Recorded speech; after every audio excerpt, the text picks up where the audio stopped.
धर्मशाला विधायक सुधीर शर्मा ने प्रदेश सरकार पर तीखा हमला बोला है। उन्होंने कहा है कि वर्तमान सरकार पूरी तरह से वित्तीय कुप्रबंधन का शिकार हो चुकी है। उन्होंने आरोप लगाया है कि सरकार की गलत नीतियों के चलते प्रदेश की आर्थिक स्थिति लगातार कमजोर हो रही है। शर्मा ने प्रेस कॉन्फ्रेंस की और कहा कि सरकार द्वारा कांगड़ा जिले के साथ भेदभाव भी किया जा रहा है। उन्होंने मुख्यमंत्री सुखविंदर सिंह सुक्खू पर तंज कसते हुए कहा कि मुख्यमंत्री चाहे 15 अगस्त हो या 15 अप्रैल केवल कम आबादी वाले स्थानों पर जाकर गारंटियों को पूरा करने की घोषणाएं कर रहे हैं। उन्होंने आरोप लगाया कि प्रदेश का सबसे बड़ा राजस्व स्रोत एक्साइज और टैक्सेशन विभाग की सरकार की नीतियों के कारण घाटे में चला गया है। उन्होंने कटाक्ष करते हुए कहा कि शराब के ठेके टेंडर प्रक्रिया के बावजूद नहीं बिके हैं। क्या अब मिल्कफेड, वन विभाग और नगर निगम शराब के ठेके चलाएंगे?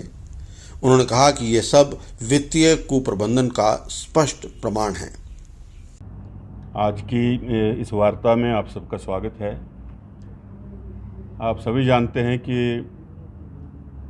हाल ही में हमारे जो राष्ट्रीय अध्यक्ष हैं, केंद्रीय मंत्री, राज्यसभा में सदन के नेता श्री जगत प्रकाश नड्डा जी का 2 दिन का कांगड़ा और चंबा का प्रवास रहा है और कल उन्होंने पत्रकार वार्ता संबोधित करके जो वास्तु स्थिति है, वर्तमान सरकार जो कांग्रेस पार्टी की प्रदेश के अंदर है, जो बार बार ये कहती है कि केंद्र सरकार जो है वहाँ से हमें पर्याप्त सहायता नहीं मिल रही, पैसा नहीं मिल रहा, हमारे हकों को जो है वो दबाया जा रहा है, हमारे हक छीने जा रहे हैं, इसलिए प्रदेश के अंदर जो है वो विकासात्मक गतिविधियां जो हैं वो रुकी पड़ी हैं।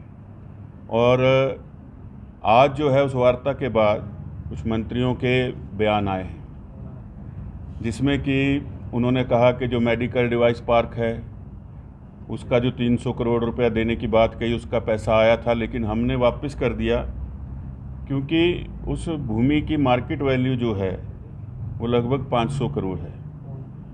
वह अगर 500 करोड़ है तो अभी तक आपके पास निवेशक क्यों नहीं आए? 2.5 वर्ष होने को हो गए हैं इस सरकार के।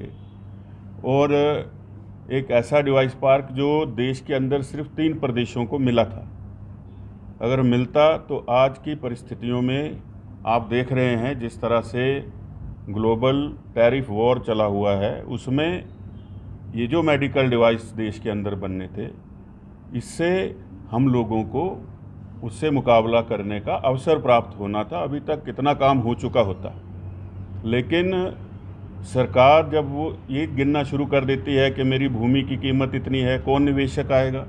निवेशक आएगा तो निवेशक को भूमि भी चाहिए, बिजली चाहिए, पानी चाहिए, ऐसी परिस्थितियां चाहिए जहां पर वो ये समझे कि उसका निवेश सुरक्षित है।